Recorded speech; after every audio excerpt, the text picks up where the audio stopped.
अस्सलाम वालेकुम। आज की इस वीडियो में हम बात करेंगे चैप्टर नंबर 4 के बारे में, work and energy, class 11।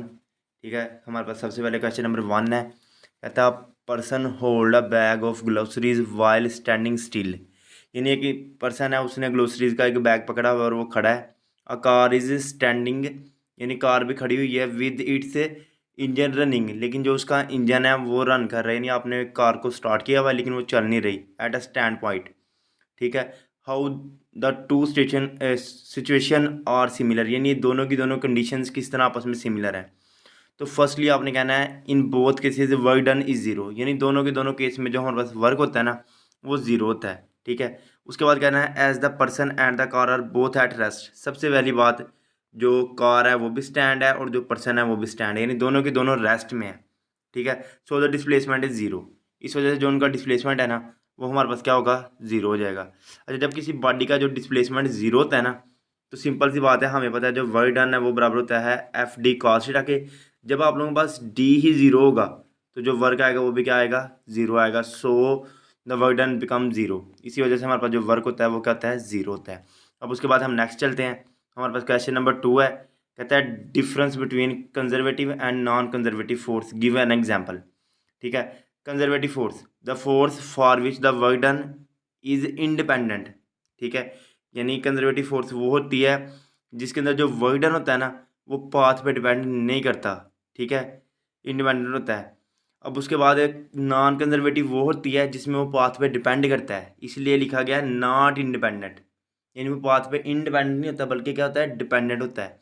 Conservative force वो होती है जिसमें वर्क जो होता है या फोर्स जो होती है वो सिस्टम पे डिपेंड नहीं करती, सिस्टम के पाथ पे डिपेंड नहीं करती, लेकिन नॉन कंजर्वेटिव में वो क्या करता है, डिपेंड करता है। अब इनकी एग्जांपल दी गई हैं। इनकी एग्जांपल में आता है इलेक्ट्रिक फोर्स, ग्रेविटेशन फोर्स, और इसकी एग्जांपल में आप लोगों के पास आता है फ्रिक्शनल फोर्स और नॉर्मल रिएक्शन वगैरह।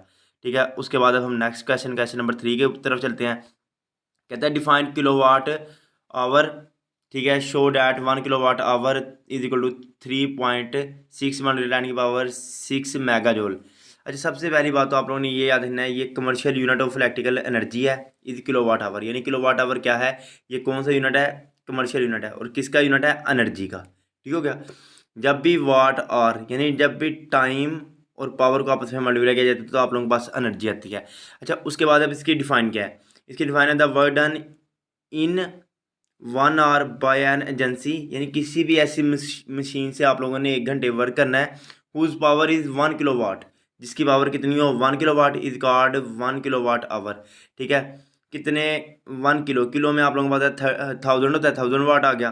साथ में आ गया 1 आवर, 1 आवर में 60 मिनट होते हैं, 60 सेकेंड होते हैं, 36 ये 300 3600 हमारे पास सेकंड आ जाते हैं। आप लोगों ने इन दोनों को मल्टीप्लाई कर देना, नीचे आप लोगों के पास ये वैल्यू आ जाएगी। जैसे ही आप लोग इसको साइंटिफिक नोटेशन में करोगे आप लोगों के पास आ जाएगा 1 kilowatt hour is equal to 3.6 × 10⁻6 या 3.6 मेगाजोल। ठीक है। उसके बाद अब हमारा नेक्स्ट क्वेश्चन है। नेक्स्ट क्वेश्चन में हमने क्वेश्चन नंबर 4 है। आप लोगों ने 2 यूनिट्स की डिफाइन करनी है। ठीक है। आप लोगों ने सबसे पहले डिफाइन करना है जोल को, नंबर 2 पे आप लोगों ने डिफाइन करना है वाट को। अच्छा, इससे पहले ना आप लोगों ने एक जुमला लिख देना है, जोल is the unit of work. यानी जोल किसका यूनिट है, वर्क का। या जोल is the unit of energy, energy का भी यही यूनिट होता है। कहता है one Newton force act on a body, जब 1 न्यूटन फोर्स हमारे पास क्या करे, किसी भी बॉडी पे एक्ट करे, and body cover a distance of 1 metre, और बॉडी हमारे पास 1 मीटर डिस्टेंस कवर करे in the direction of force, force की डायरेक्शन में, the work done is said to be 1 joule. तो हम कहेंगे वर्क डन क्या है, 1 जूल है, यानी 1 joule is equal to 1 newton metre. नीचे डिमेंशन वगैरह बताई गई हैं। उसके बाद अब हमारे पास आता है वाट। आपने कहना है watt is the unit of power, the power is set to be 1 watt, power 1 watt होगी। If 1 joule work is done in 1 second, अगर हम 1 जूल वर्क करें 1 सेकेंड में तो उसकी जो पावर होगी वो हमारे पास क्या आएगी, 1 वाट आएगी। अब उसके बाद हम चलते हैं नेक्स्ट क्वेश्चन पे। अच्छा, नीचे उन्होंने उसकी भी डिमेंशन निकाली हुई है। डिमेंशन निकालना आप लोग पहले चैप्टर में सीख चुके हैं, उसके अकॉर्डिंग आप लोगों ने डिमेंशन निकाल लेनी है। अच्छा, उसके बाद है, कहता है an object have 1 joule potential energy. ठीक है। Explain what does it mean, यानी एक ऑब्जेक्ट है उसके पास जो पोटेंशियल एनर्जी है वो 1 जूल है। ठीक है, इसका क्या मतलब है, we now that is defined as the ability of a work of the ability of a body to do work is called energy. ठीक है। उसके अलावा हमारे पास कहता है an object has 1 joule potential energy, यानी अगर किसी ऑब्जेक्ट के पास 1 जूल पोटेंशियल एनर्जी है, इसका मतलब क्या है कि उसके पास ये कैपेसिटी है कि वो जो वर्क करेगा वो 1 जूल होगा। उसके बाद आप लोगों ने याद रखना है जो एसए यूनिट ऑफ एनर्जी है ना, the SI unit of energy is same as those of work, यानी जो यूनिट हमारे पास वर्क का होता है वही यूनिट हमारे पास किसका होता है, एनर्जी का होता है। और वर्क का यूनिट क्या होता है, जूल होता है, इसलिए हमारे पास जो एनर्जी का यूनिट है वो भी क्या होगा, जूल होगा। और आप लोग ऊपर जूल के बारे में कर गए हैं थोड़ी सी डेरिवेशन, आप लोगों ने उसके अकॉर्डिंग इसके जो यूनिट है वो ड्राइव कर देने हैं। अच्छा, उसके बाद है व्हेन अ रॉकेट, ठीक है, क्वेश्चन नंबर 6 है, कहता है व्हेन अ रॉकेट रिटर्न, यानी जब एक रॉकेट वापस आता है द एटमोसफेयर, एटमोसफेयर से इट नोज कौन, यानी जो उसकी नोज होती है ना, आगे वाला सिरा होता है, ठीक है, बिकम वेरी हॉट, वो बहुत ज़्यादा गर्म होता है। Where does this heat energy come from, यानी ये हीट एनर्जी कहाँ से आती है। आप लोगों ने पहली बात ये बतानी है कि जब एक रॉकेट एटमोसफेयर से वापस आता है तो उसकी जो नोज कोन है वो वाकई जो है इन रियलिटी हॉट हो जाती है। उसकी रीज़न ये है कि हमारे पास जो फ्रिक्शन इफेक्ट होता है ना उसकी वजह से हो जाती है, ठीक है, फ्रिक्शन के खिलाफ, यानी हवा, एयर रेजिस्टेंस, ठीक है, इस तरह के डस्ट पार्टिकल वगैरह के खिलाफ हमें क्या करना पड़ती है, फ्रिक्शनल फोर्स लगती हैं, जिनकी वजह से जो उसकी नोज कोन है वो हॉट हो जाती है। अब हम स्टार्ट करते हैं, कहते हैं when a rocket return atmosphere the nose cone become very hot, ठीक है, उसकी रीज़न ये है the kinetic energy is use to doing work against friction, यानी जब हम फ्रिक्शन के खिलाफ, ठीक है, वर्क करते हैं या किसी भी चीज़ के खिलाफ वर्क करते हैं तो हमारे पास जब यानी वो कौन कौन से पार्टिकल हो सकते हैं, जहाज़ के लिए डस्ट पार्टिकल हो सकते हैं, एयर हो सकती है, विच कन्वर्टेड इनटू हीट, इसलिए वो उसकी काइनेटिक एनर्जी, काइनेटिक एनर्जी क्यों बोल रहे हैं, काइनेटिक एनर्जी इसलिए बोल रहे हैं क्योंकि एटमॉस्फेयर क्या कर रहा है, मूव कर रहा है। जब कोई, आई एम सॉरी, यानी जो आप लोगों के पास रॉकेट है वो क्या कर रहा है, मूव कर रहा है। जब रॉकेट मूव कर रहा है तो यानी उसके पास मोशन है, ड्यू टू मोशन हमारे पास कौन सी एनर्जी होती है, काइनेटिक एनर्जी होती है। अब उसके बाद हम चलते हैं क्वेश्चन नंबर 7 की तरफ। क्वेश्चन नंबर 7 पे वो ये कहता है point out the position where gravitation potential is taken as zero, यानी कोई ऐसा पॉइंट बताओ जहाँ पे हम जो ग्रेविटेशन पोटेंशियल होना उसे जीरो लें। कहता है द ग्रेविटेशन फील्ड स्ट्रेंथ और gravity will be zero at the centre, ठीक है, of the earth at the point of infinity, यानी यहाँ तो ज़मीन के सेंटर पे, यहाँ आप लोगों के पास इन्फिनिटी पे, ठीक है, where the gravitation field strength is zero, यानी वहाँ पे ग्रेविटेशन फील्ड स्ट्रेंथ क्या हो जाती है, जीरो हो जाती है। ठीक हो गया। उसके बाद कहता है द ग्रेविटेशन फील्ड होती क्या है, द स्पेस, यानी स्पेस कहते हैं जगह को, अराउंड द अर्थ, यानी अर्थ के गिर्द, in which it gravitation force act on a body is called gravitation field, यानी कोई भी ऐसा हल्का या हदूद ले लो, फॉर एग्जाम्पल मैं कहता हूँ ये अर्थ है तो अर्थ की जो फील्ड है ना वो यहाँ तक है, ठीक है, इसके इस फील्ड के अंदर अगर कोई पार्टिकल है तो इसके ऊपर फोर्स लग रही होगी, ठीक है, अगर कोई बाहर पार्टिकल होगा ना उसके ऊपर कोई फोर्स नहीं लग रही होगी। तो जहाँ तक वो फोर्स लगाता है उसको हम कहते हैं ये फील्ड है, किसका फील्ड है, अर्थ का, ठीक है, ये अर्थ का ग्रेविटेशन फील्ड है। अब उसके बाद हम नेक्स्ट क्वेश्चन की तरफ चलते हैं, क्वेश्चन नंबर 8, कहता है a girl drop a cup, ठीक है, एक लड़की ने एक कप को फ्रॉम अ सर्टेन हाइट, एक खास हाइट से, विच ब्रेक इनटू पीसेस, जो कि टुकड़ों में टूट जाता है, what energy change are involve, यानी किस तरह के एनर्जी चेंज इसके अंदर इन्वॉल्व है। आपने कहना है एनर्जी चेंज। सबसे पहली बात, जो लड़की है या जो गर्ल है उसने जो कप है ना वो अपने हैंड में पकड़ा हुआ है, डैट्स मीन के उसके पास जो एनर्जी है वो कौन सी एनर्जी है, ग्रेविटेशनल पोटेंशियल एनर्जी है, ठीक है। जैसे वो उसको छोड़ेगी, जैसे वो कप को अपने हैंड से नीचे गिराएगी तो कप क्या करेगा, मूव करेगा, तो वो क्या करेगा, काइनेटिक एनर्जी हासिल करेगा, ठीक है। लेकिन जैसे ही वो ज़मीन से स्ट्राइक करेगा, ग्राउंड से स्ट्राइक करेगा, तो उसकी काइनेटिक एनर्जी, उसके पास अब मोशन कर रहा है ना, मोशन की वजह से कौन सी एनर्जी है, काइनेटिक एनर्जी, वो क्या करेगी, कप को ब्रेक कर देगी, यानी तोड़ेगी। Rest of energy is converted into sound energy, kinetic energy of moving particle, या हीट एनर्जी, यानी मूविंग पीसीज, यानी जो पीसीज को मूव कराते हैं, इन पार्टिकल्स वगैरह को मूव कराते हैं उनके, ठीक है। ये हमारे पास हो गया क्वेश्चन नंबर 8। अब हम बात करते हैं क्वेश्चन नंबर 9 की, ठीक है। जो क्वेश्चन नंबर 9 है ना, कहता है कैलकुलेट द वर्क डन, ठीक है, calculate the work done in kilojoules in lifting of the mass of 1 kg through a vertical height of 10 metre. हमें दो चीज़ें गिवन है, number 1 mass of a body, height of a body, ठीक है। उसके बाद हमें पता है कि एनर्जी हमने फाइंड करनी है, तो जो या वर्क फाइंड करना है, वर्क बेसिकली एक एनर्जी है, लेकिन इनकी डेफिनेशन डिफरेंस है, वो आप लोग देख सकते हैं, यूनिट वगैरह सेम है। अच्छा, W इक्वल टू mgh है, M की वैल्यू गिवन है, जी की, G is the gravitation extension which value you also known, ठीक है। 10 की वैल्यू आप लोगों ने पुट कर दिया, आप लोग जैसे मल्टीप्लाई करते हो 980 जूल आ जाता है, लेकिन उन्होंने जो क्वेश्चन में आंसर रिक्वायर किया ना वो किलो जूल में है, तो किसी भी वैल्यू को किलो जूल में करने के लिए ना आप लोग 1000 से डिवाइड कर देते हैं। तो आप लोगों के पास, आप लोगों ने साथ में किलो लगा देना है, आप लोगों के पास कवर हो जाएगा। अब उसके बाद हमारे पास नेक्स्ट क्वेश्चन है, क्वेश्चन नंबर 10। ठीक है, जिस बच्चे ने ऊपर वाला किया होगा उसको नीचे वाला इजीली हो जाएगा। कहता है इन विच केस, ठीक है, more work is done, 150 kg है एक, और bag of books is lifted through 50 centimetre, और the 50 kg crate is pushed through 2 centimetre. यानी हमें सारी वैल्यू दी हुई हैं और फोर्स भी बताई गई है। अब कहते हैं बताएं कि हमारे पास किस में वर्क ज़्यादा होगा। सबसे पहली बात, एम एच दिया हुआ है, ठीक हो गया। डब्ल्यू बराबर है एम जी एच, अभी ऊपर फार्मूला यूज़ किया, आप लोगों के पास वैल्यू आ जाएगी। उसके बाद आप लोगों के पास एम भी दिया हुआ है, डी भी दिया हुआ है, एफ भी दिया हुआ है, और W2 भी दिया हुआ है। अब जो क्रेट है ना उसको आप लोग पुश कर रहे हो, पुश यानी आप लोग पुश कर रहे हो उसको हॉरिजॉन्टली, इसलिए आप लोगों ने इधर डी लिया है। जब आप लोग lift lift up and down होती है, इसलिए आप लोगों ने इधर हाइट लिया है, ठीक हो गया। इसलिए आप लोगों ने इधर हाइट वाला फार्मूला यूज़ करना है, इधर W=FD वाला फार्मूला यूज़ करना है। तो आप लोगों का जो रिजल्ट आएगा वो ये शो करेगा कि हमारे पास कौन सा ऐसा केस होता है जिसके अंदर वर्क ज़्यादा होता है, तो वो केस नंबर 1 होता है। अब उसके बाद हमारे पास क्वेश्चन नंबर 11 है, कहता है define work energy principle, also write its equation. ठीक है, सबसे पहली बात तो आपने वर्क एनर्जी प्रिंसिपल को डिफाइन करना है।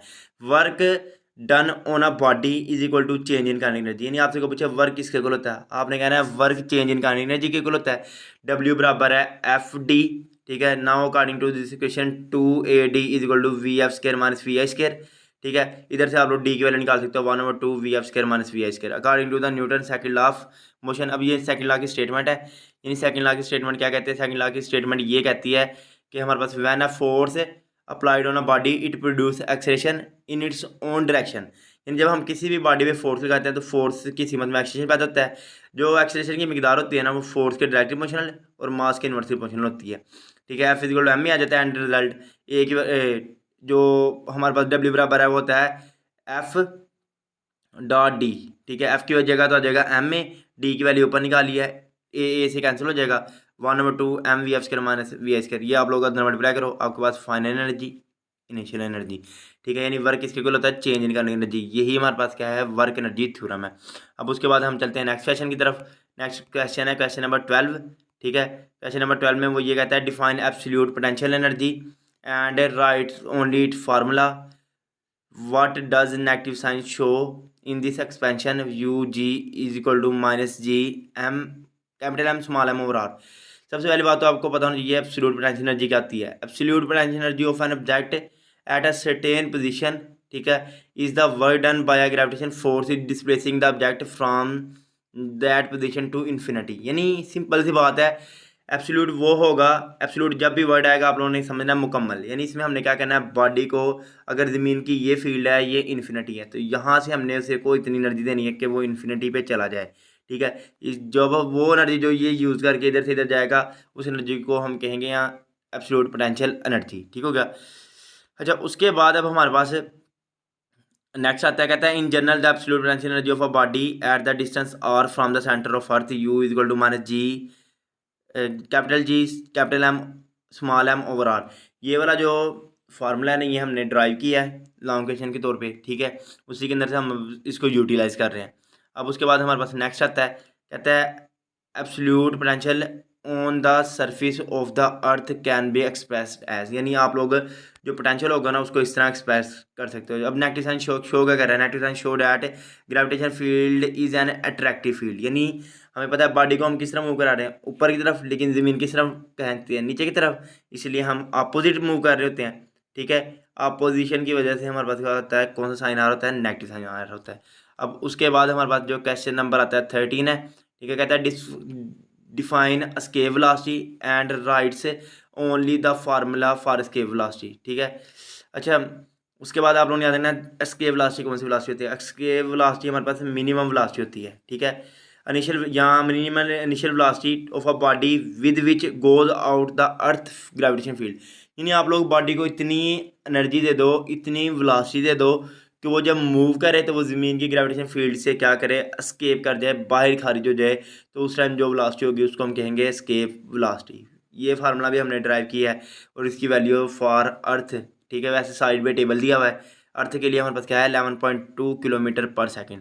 अब उसके बाद हम बात करते हैं क्वेश्चन नंबर 14 की। क्वेश्चन नंबर 14 में वो ये कहता है कि what the law of conservation of energy, ठीक है, right down to sources of energy which are renewable. अच्छा, law of conservation of energy तो आप बचपन में पढ़ के energy can not be destroy and it can be transferred from one form to another form but the total amount of energy is remain constant. लेकिन अगर हम टोटल लेंगे तो वो हमारे पास क्या होगी, कांस्टेंट होगी। इसमें क्या आ जाता है, हाइड्रोइलेक्ट्रिक, विंड आ जाता है, टाइड आ जाता है, बायोमास वगैरह आ जाता है, ठीक है। उसके बाद क्वेश्चन नंबर हमारे पास है 15।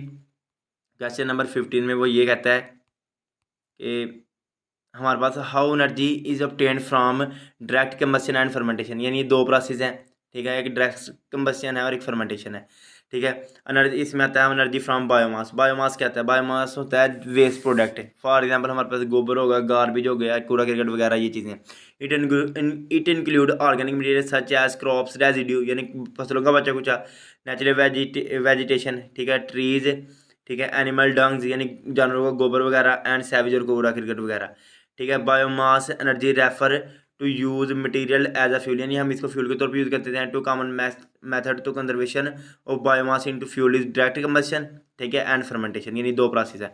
अब सबसे पहली बात करते हैं हम डायरेक्ट कंबस्शन, ठीक है। डायरेक्ट कंबस्शन क्या होता है, आप लोगों ने ये पहली बात ये याद रखनी है, direct combustion method is applied to get energy from waste product commonly, यानी हम वेस्ट प्रोडक्ट, ये तो ऊपर जिक्र कर लिया है कि हमने वेस्ट प्रोडक्ट से एनर्जी हासिल करनी है, ठीक है। Known as solid waste and confined it into the chamber, यानी सारे की सारी चीज़ों को हम क्या करते हैं, सॉलिड वेस्ट को और इन चीज़ों को हम इकट्ठा करके ना एक चैम्बर के अंदर रख देते हैं, इग्नेटेड ईट, फिर उसे आग जला देते हैं। द हीट इज़ प्रोड्यूस, सारी बात जब हम किसी चीज़ को गर्म करेंगे तो हीट पैदा होगी, वो हीट हमारे पास बॉयलर्स को रन करती है और टरबाइन के वगैरह के जनरेटर्स वगैरह कुछ क्या करती है, रन करती है, चलाती है।